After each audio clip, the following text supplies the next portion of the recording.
자, 우리 같이 읽읍시다.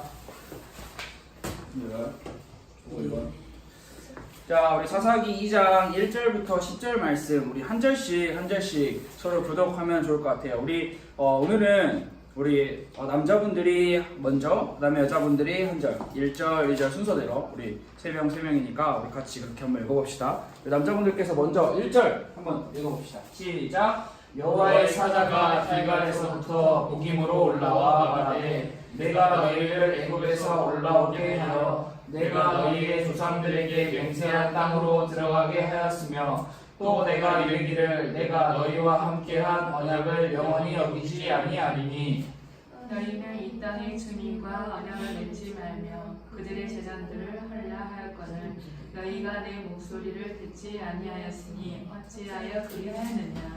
그러므로 내가 또 말하기를 내가 그들을 너희 앞에서 쫓아내지 아니하리니 그들이 너희 옆구리에 가시가 될 것이며 그들의 신들이 너희에게 올무가 되리라 하였노라. 여호와의 사자가 이스라엘 모든 자손에게 이 말씀을 이르매 백성이 소리를 높여 울지라. 그러므로 이곳을 이름하여 복임이라 하고 그들이 거기서 여호와께 제사를 드렸더라.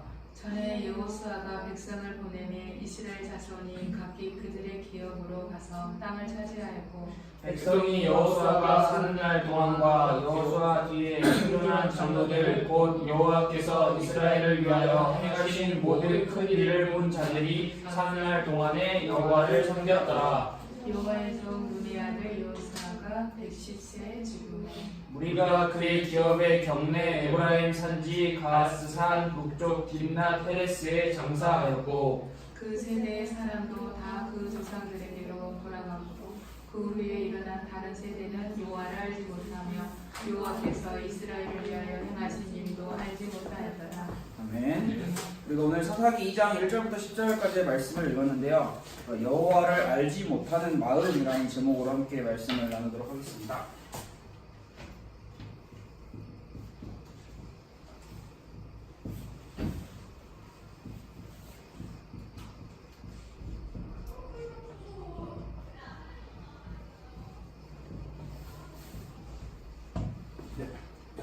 우리가 지난주에 사사기 처음 말씀을 함께 나눴었죠. 1장 말씀에서 이스라엘의 여러 지파들과 족속들이 가나안 땅에 들어가서 쫓아내지 못했던 여러 가지 이유와 핑계들을 하나님께 둘러대고 있는 장면을 우리가 볼 수 있다라고 이야기를 하고 있던 장면을 혹시 기억하는지 모르겠어요.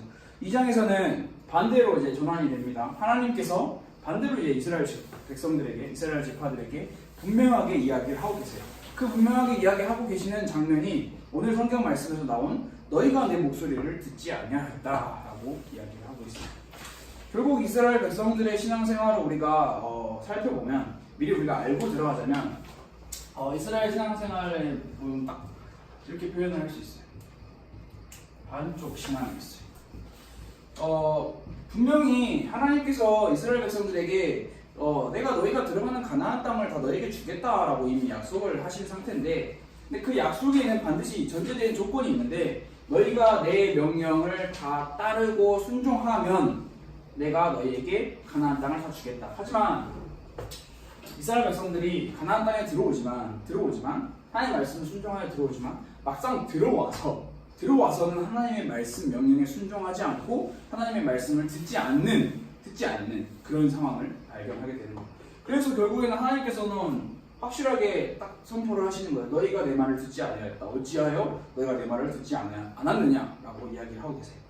결국 이스라엘은 하나님을 알지 못하는 삶이 이 반쪽의 신앙에서 점점 더 악화되어가는 그런 신앙생활을 보게 될 수 있어요. 그래서 이러한 반쪽 신앙에 대한 결과가 분명하게 오늘 성경 말씀에서도 나타나고 있어요. 그 표현이 단순히 제가 이걸 하나님의 진노라는 표현을 쓰지만 사실 하나님의 진노의 더 그 이상의 표현이라고 우리가 생각할 수 있어요. 하나님께서는 분명하게 말씀을 하셨어요. 이스라엘 백성들아, 내가 너와 언약을 세운다. 그 언약이 무엇이냐? 가나안 땅에 들어가서 너희가 머물 수 있는 모든 땅, 내가 약속한 아브라함 때부터 약속한 모든 땅을 가나안을 너희에게 주겠다라고 언약을 분명하게 내주셨어요. 분명하게. 그리고 이 가나안 땅을 주기 위하여 가나안 땅에 들어가게 하기 위하여 하나님께서는 직접 애굽이라는 곳에서 이스라엘 백성들을 건져 주셨어요.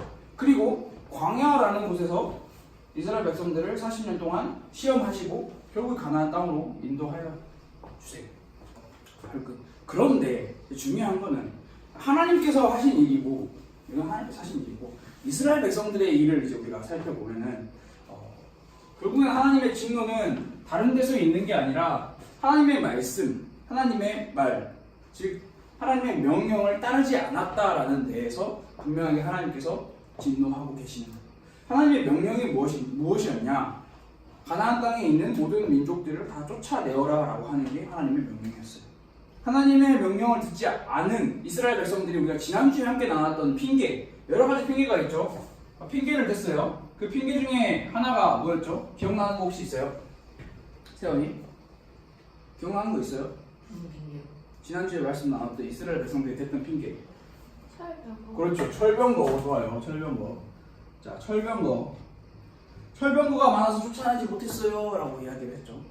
그리고 또 보면은 가나안 족속들이 마음을 굳게 자기들끼리 똘똘 뭉쳤기 때문에 쫓아내지 못했다라고 하는 여러 가지 핑계가 있어요.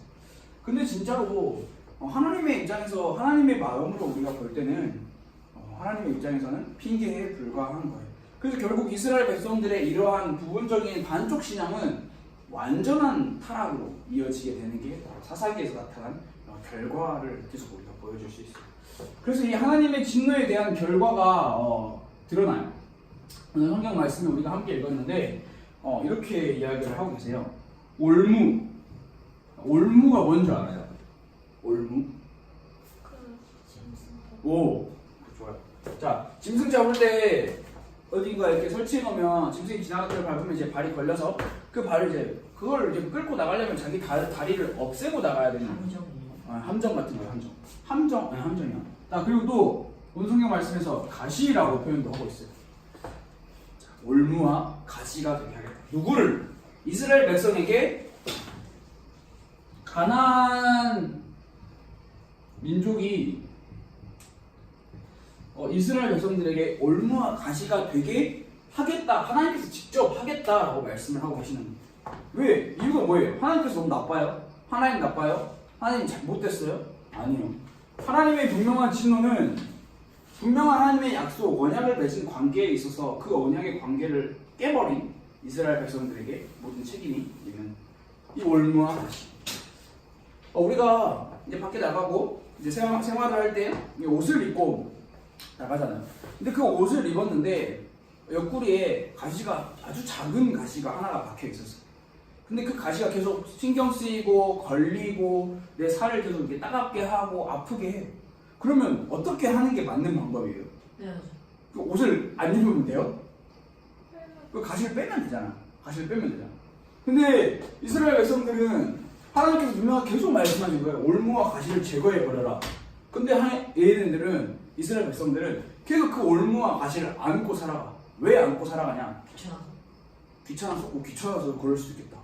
근데 가만 보면 아니 우리가 그동안 광야에서 40년이나 돌면서 살아가다가 드디어 내 땅 가나안 땅이 생겼는데 굳이 여기서 싸움하면서 서로 죽이고 살리네 하면서 피 흘리고 머리 쓰고 골치 아프게 살 필요가 뭐가 있냐. 그냥 있는 사람들과 같이 손에 손잡고 친하게 서로 화평하면서 먹을 거 너 나눠주고 나 받고 너 좋은 거 갖고 나도 좋은 거 갖고 하면 살면 되지 않냐라는 그러한 타협하는 마음이 생겨버린 거예요.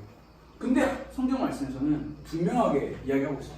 어떠한 관계도 맺지 말라라고 이야기하고 있어요. 이스라엘 백성들의 결과가 이렇게 되는 거예요. 그래서 이 결과에 따라서 하나님께서 올무와 가시가 되게 하겠다라고 말씀을 하시니까 이스라엘 백성들이 울면서 제사를 지내요. 오늘 성경 말씀. 그런데 이 울면서 제사를 지낸다라는 것을 우리가 성경 말씀에서 쭉 살펴보게 되면 회개한다라고 표현을 할 수 있어요. 회개한다라는 표현도 있는데 이 표현이 이번 이 사사기에서 드러나는 이 회개라는 표현이 단순한 완전한 회개를 말하는 게 아니라 이 회개 또한 반쪽 회개를 의미하고 있어요. 우리가 앞으로 계속 사사기를 보게 되면 계속 반복되는 사사기의 사이클이 이렇게 나타나고 되는 거예요. 그러한 이유가 어디에 있는지 그 이유를 우리가 10절에서 같이 찾아볼 수 있어요. 10절에서 뭐라고 나와 있냐? 10절 아주 중요한 말씀이에요. 제가 한번 다시 읽어드릴게요.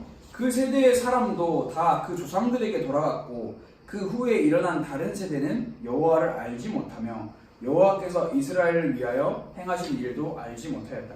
자, 그 세대의 사람과 다 그 조상들에게 돌아갔다. 즉 여호수아와 함께 가나안 땅을 정탐하고 정복했던 믿음의 선배들, 손조들은 다 나이가 차서 하나님의 곁으로 갔다. 그럼 이제 그 여호수아의 다음을 잇는 세대, 그 다음 세대, 가나안 땅에 정착해서 살아가야 할 세대가 여호와를 알지 못하였다라고 이야기를 하고 있어요. 근데 이 알지 못하였다라는 의미가 그냥 단순히 하나님이 누구야? 하나님이 뭐 하는 사람이야? 여호와가 누구야? 여호와가 뭐 하는 사람이야? 우리는 누구야? 나는 뭐 하는 사람이야? 라는 그런 뭐 하는 사람이야? 라는 거에 대한 궁금증에 불과한 게 아니라 이스라엘 백성들은 분명하게 다 알고 있었어요. 이 알지 못하였다라는 의미는 자, 애굽에서 나올 때 출애굽, 그리고 애굽에서 나올 때 홍해를 건넌 것, 그리고 여리고성에 들어와서 여리고성을 무너뜨린 것, 그리고 또 뭐 있어요? 요단강을 건넌 사건. 그러한 역사적인 하나님께서 우리에게 행하신 역사적인 사건은 다 그들이 알고 있어요. 알고 있지만 정작 중요한 게 뭐냐면 하나님께서 우리에게 가나안 땅을 허락하여 주신 그 언약, 그러니까 하나님이 나와 맺어주신 그 언약이 이 가나안 땅에서 사는 데 있어서 가나안 땅에서 내가 가나안의 민족들과 함께 서로 손에 손잡고 살아가는 것보다 덜 중요한 게 되어버렸다라는 거예요. 하나님의 구원의 언약이 가나안 땅에서 살아가는 것보다 덜 중요하게 되었다라는 게 알지 못하였다라고 이야기를 하고 있어요. 세상의 다른 것들이 이스라엘의 중심이 되어버렸고 이스라엘의 마음이 되어버린 그런 상황을 우리가 볼 수 있어요. 이스라엘 백성들이 하나님을 완전 다 버렸냐? 그렇진 않아요. 하나님께서 이야기하시면 이스라엘 백성들은 울면서 회개하고 하나님께 제사를 드려요. 하나님을 완전히 잊어버리거나 버리진 않았어. 하지만 이 완전하지 못한 신앙, 이 반쪽짜리의 회개와 반쪽짜리의 신앙은 결국에는 이스라엘 백성들의 완전한 타락을 계속 가져다 주는 거예요. 어떠한 책에 보면은 이렇게 기록을 하고 있어요. 무신론자가 무슨 말인지 알아요? 그렇죠. 신이 없다라고 생각하고 살아가는 세상을 살아가는 사람들을 무신론자라고 해요. 그럼 우리는 무슨 신론자예요? 무의 반대말이 뭐예요? 자, 유신론자가 그렇죠? 있다, 있을 유예요. 자, 무신론자들과 유신론자들 어려운 말인데 자, 중요한 게 뭐냐면 우리에게 가장 큰 위험은 뭐냐면 우리가 신이 없어요 하고 살아가는 것보다 더 위험한 게 있대요. 신이 없어요라고 생각하고 살아가는 것보다 더 위험한 게 있다면 뭐냐? 우리의 마음속에 하나님과 또 다른 우상들을 가지고 함께 두고 살아가는 것이 더 위험하다라고 그렇게 이야기를 하고 있어요. 자, 무슨 말일까요? 아예 하나님이 없다라고 생각하는 사람들은 그냥 하나님이 없다라고 생각하는 무신론자의 삶을 계속해서 살아가요. 하지만 하나님을 믿었어. 교회를 다녀. 신앙생활을 해. 그리스도인이래. 하나님의 마음속에 있어.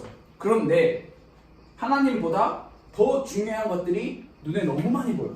그럼 그것들을 내가 내 마음속으로 끄집고 들어와서 하나님의 자리를 내가 이렇게 스스로 밀어내 버리는 거야.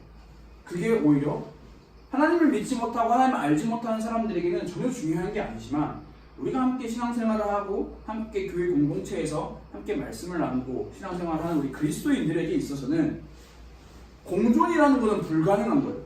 하나님과 우상과의 공존 불가능한 거예요. 말이 안 돼요. 그런데 공존을 시키려고 우리가 애를 쓰고 있는 모습을 보고 있다는 거예요. 그게 마치 지금 이 사사기에서 말하고 있는 이 사사기의 모습을 볼 수 있는 이 가나안 땅에서 이스라엘 백성들의 모습. 하나님을 주인으로 보시지만 그 땅의 신들도 똑같이 주인으로 보시는. 그래서 결국 하나님의 결과를, 진노의 결과를 맞이하게 되는 거예요. 참 마음 아프고 슬픈 비극적인 이야기. 사사기라는 성경 말씀은 계속해서 우리에게 두 가지를 보여주고 있어요. 첫째, 마치 하나님이 없는 것처럼 내 눈과 내 마음에 좋은 대로 따라가는 인간의 모습을 보여주고 있어요. 그리고 두 번째, 그 인간에게는 반드시 구원자 예수 그리스도의 은혜가 필요하다라는 사실을 보여주고 있어요. 계속 반복돼요. 그러니까 우리 사사가 총 몇 명이라 했지?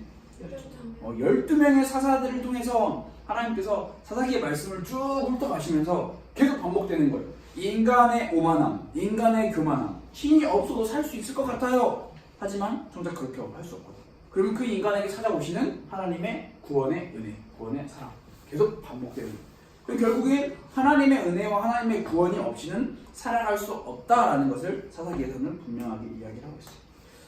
우리가 단지 이스라엘 사사기 2장에 나오는 이스라엘 백성들 수천 년 전에 그냥 한 역사적인 이야기에 그쳐서는 안 되는 거예요. 우리의 마음의 주인이 과연 누구일까? 그리고 우리의 마음의 주인은 하나님이에요, 예수님이에요. 누구나 다 이야기할 수 있어요. 그런데 정작 우리가 살아가는 우리의 삶 가운데서 하나님 자리 따로, 또 내가 좋아하고 내가 중요하게 생각하는 우상의 자리 따로, 그것을 공존시키려고 하는 우리의 마음을 진짜 경계해야 해요. 진짜 조심해야 해요. 무서운 거예요. 진짜 무서운 거예요. 그럼 어느 순간 내 마음에, 내 눈에 보기 좋은 거, 내 마음에 좋은 거 점점 이렇게 밀려나 버리는, 결국에는 이스라엘 백성들의 마음과 똑같아져 버리는. 그래서 우리가 성경 말씀이 결국에는 항상 강조하고 있는 바가 성경 말씀 우리에게 주는 유일한 답은 구원이에요. 우리가 이 세상을 살면서 돈을 많이 버는 방법, 친구들을 많이 사귀는 방법, 공부를 열심히 높은 성적을 얻는 방법, 좋은 대학에 가는 방법, 여러 가지 방법도 성경의 지혜서에서 알려주고 있지만 결국 성경이 하고자 하는 66권의 이야기는 구원이, 너희가 어떻게 구원을 받을 수 있느냐라는 이야기를 하고 있어요. 그 구원을 받을 수 있는 길은 유일한 한 길밖에 없다라는 것을 계속해서 가지고 있는 거예요. 우리에게는 청소년 아직 이제 세연이가 아직 중학교 입학을 안 했어요. 그럼 중학교 입학 안 한 세연이니까 초등학생이니까 그래 너는 너 마음대로 살아도 구원 받을 수 있어 라는 유예가 정해져 있지 않아요. 모든 인간은 다 동일해요. 구원받지 않으면 내세의 결과는 정해져 있는 거예요. 그렇기 때문에 청소년이지만 태어나 공부 열심히 해야 돼. 은규야 공부 열심히 하고 가영이도 친구 잘 사귀고 다 사이좋게 지내고 이런 서로 좋은 이야기 하면서 살아가고 진행할 수 있지만 결국 여러분들에게도 중요한 게 저도 마찬가지고 선생님들에게도 마찬가지고 비록 어리지 않아요.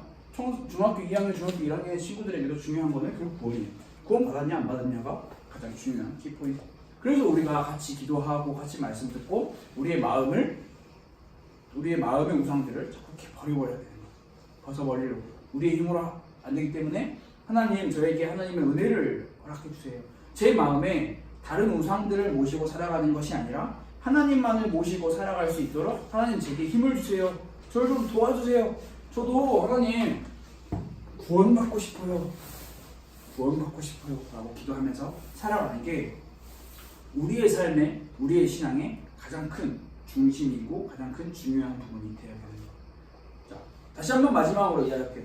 구원이 아닌 다른 것은 아무것도 의미가 없어요. 자, 은교가 예를 들어서 은교가 앞으로 한 10년 뒤 몇 살이지 은교야? 25? 그럼 10년 뒤 너무 이르고 한 20년, 30년 뒤 은교가 한 30년 뒤가 딱 됐어. 그러면 이제 은교가 그림도 엄청 잘 그리고 이렇게 하는 일이 잘 돼가지고 지금 막 뉴스에서 보니까 그림 하나 딱 했는데 몇십억 이렇게 은교가 그린 그림이 몇십억 막 뉴스에 막 팔려. 그래가지고 막 예를 들어서 꿈을 꿀 수 있잖아. 내가 꾸는 꿈이야. 너의 꿈이 아니라도. 자, 했어. 근데 은교의 마음속에 저는 하나님 몰라요. 어렸을 때 그냥 교회 가보긴 했어요. 좀 하나님 몰라요. 하나님 안 믿어요. 내가 그린 그림이 몇십억인데 몇백억인데요. 무슨 상관이니? 그렇게 살아가다면 정말 비참한 인생 될 것 같아요. 그게 중요한 게 그게 아니라는 거예요. 결국 우리에게는 구원이 필요합니다. 그래서 여러분들이 기도할 때 정말 뭘 기도해야 될지 모르고 어렵다. 그럼 하나님 저 구원받고 싶어요. 하나님 저도 구원해 주세요. 저도 하나님의 자녀로 살아가고 싶어요. 제 마음에 하나님 찾아와 주세요. 라고 그냥 단순하게 쉽게 한 문장씩 기도하면서 살아가면 참 좋을 것 같아요. 그래서 우리 이 시간 함께 기도할까요? 다 같이 한번 우리 두 손을 모으고 기도해보면 좋을 것 같아요. 제가 방금 말한 것처럼 하나님, 저도 구원받고 싶어요. 구원받은 하나님의 자녀로 살아가고 싶어요. 하나님 제 마음에 찾아와 주시고 하나님 제 마음에 하나님의 은혜를 더하여 주세요. 우리 같이 우리 자기의 목소리를 내서 같이 한번 기도하는 시간 갖도록 하겠습니다. 기도할게요.